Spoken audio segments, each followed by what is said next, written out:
pas vous dire pourquoi elle me touche autant. Ça, je ne pourrais pas le dire au sens de l'épuiser. Mais c'est vrai que moi, j'ai une histoire particulière, mais comme chacune et chacun. Donc du côté de mon père, on vient d'un pays qui est en guerre actuellement, qui est l'Ukraine polonaise et dont les frontières ont aussi beaucoup bougé, donc avec une identité très, très mouvante. Et du côté de ma mère, qui vient d'un pays qui n'existe plus, la Yougoslavie, qui a éclaté.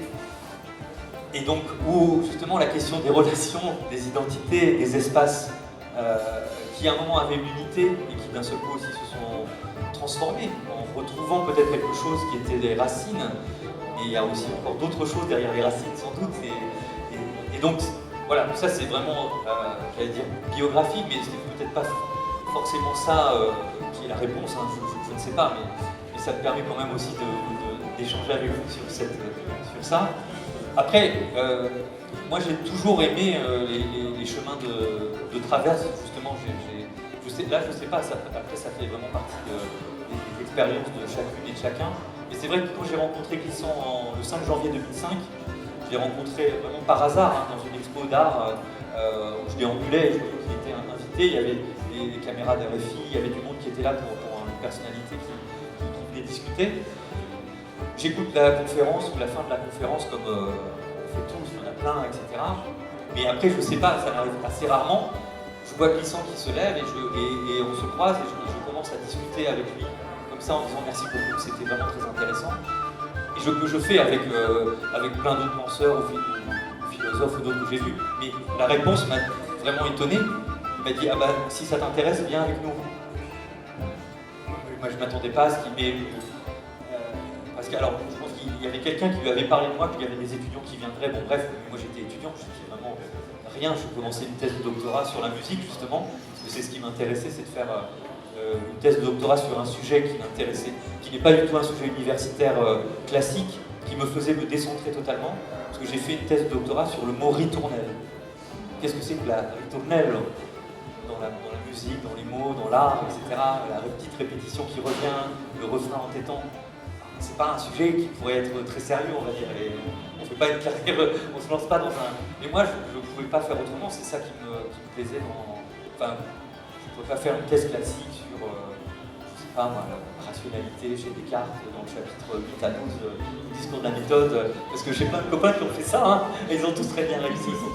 Il y en a, et ça c'est très bien aussi. Mais moi, j'arrivais pas à avoir cette sensibilité-là parce que ce qui est formidable chez Clisson, et je ne trouve pas ça partout, c'est vraiment un homme du décloisonnement. Je ne peux pas définir.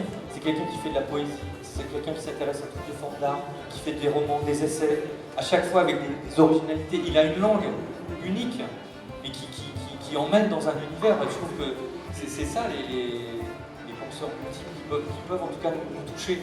Donc moi, dans ma rencontre avec Clisson, il y a un autre auteur que j'aime bien, mais que Clisson lui n'aimait pas trop, c'est Sartre. Parce que, non mais malgré tout ça, qui a aussi été un peu encensé à un certain moment et puis détesté à d'autres moments, ça c'est le moins qu'on puisse dire, mais qui était quand même aussi quelqu'un de très sensible à toutes les nouveautés de son temps, qui aussi essayait de... alors après, voilà, on ne va pas rentrer dans un débat sur ça, mais qui était quand même quelqu'un aussi qui était à la fois en marge et au centre, qui déplaçait les choses, qui était dans des combats, dans des engagements, il s'est trompé, mais il a été aussi dans d'autres choses. Enfin voilà, moi je suis sensible à ces penseurs en marche, ces penseurs en mouvement, qui nous font transmettre autant la force que la fragilité. C'est quand même, et c'est la force, c'est la fragilité. Et ça, quand même, dans des pensées qui sont si fortes, si puissantes, si multiples, et glissantes, et ce qui est important, c'est le tremblement. Ce qui est important, c'est le hélement, c'est le chuchotement, c'est la parole. Et quand on a des vibrations comme ça, en fait, la pensée, ça infuse, quoi, ça diffuse, il se passe. Et je me suis rendu compte qu'en fait, moi, ce que j'aimais dans la philosophie, c'était tout ce qui est au corps, en fait. Parce qu'on ressentait, en fait, en lisant de la philo. En fait, en lisant de la philo, en lisant de la poésie, on ressent beaucoup de choses.